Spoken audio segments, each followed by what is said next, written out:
Миний үлгэрийн мэд эд шидийн амьдрал би одоо ч үлгэрээр амьдарч байна. Яагаад вэ гэжүү? Би багадаа үлгэр сонсох маш дуртай хүүхэд байлаа. Миний бодлоор хүүхэд насаа үлгэр шиг амьдрахыг маш ихээр хүсдэг байсан болохоор тэр бизээ.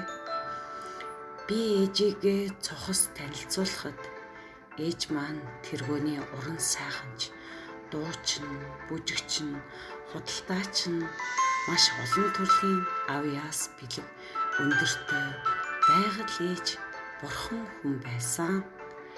Миний ээж хүүхдүүдэд маш их хайртай хүн байсан. Би балчир байх үедээ ижи маань урлагийн авьяасаас гадна сургуулийн номын санж ажил эрхэлдэг байсан. Миний ээж хүүхдүүдийг номонд дуртай болгохын тулд зөндөө сонирхолтой өдөрлөг зохион байгуулж, карт нээж, номоо уншаад аваад ирсэн хүүхэд бүрт хувьяасаа бэлэг чихэр бичээн өгдөг байсан маань санаанд минь орж байна.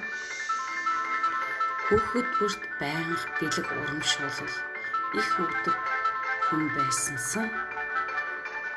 Бид орой болгон ээжээрээ үлгэр яриад өгөөч гэд гуйхад ээжээрээ яриулаад унтдаг байсан тэр хүүхэд нас үнэхээр жаргалтай байсансан.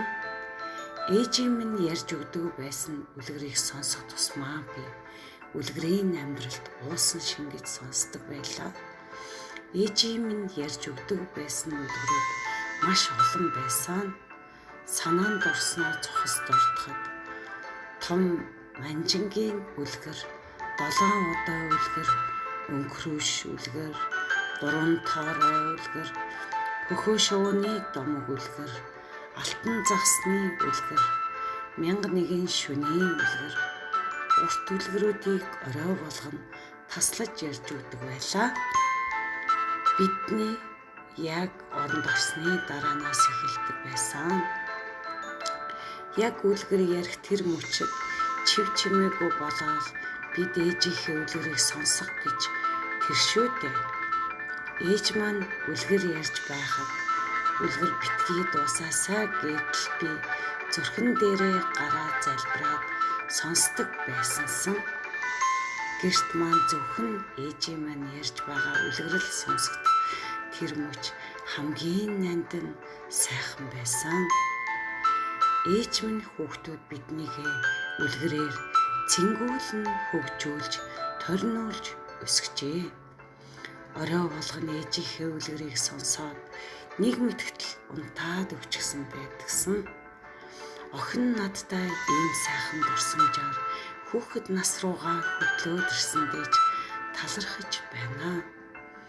Ийм л учраас миний амьдрал үлгэрийн ертөнцтэй маш ойрхон эдшидийн мэд аялаж амьдарч байгаа маань маш их талархал юм аа.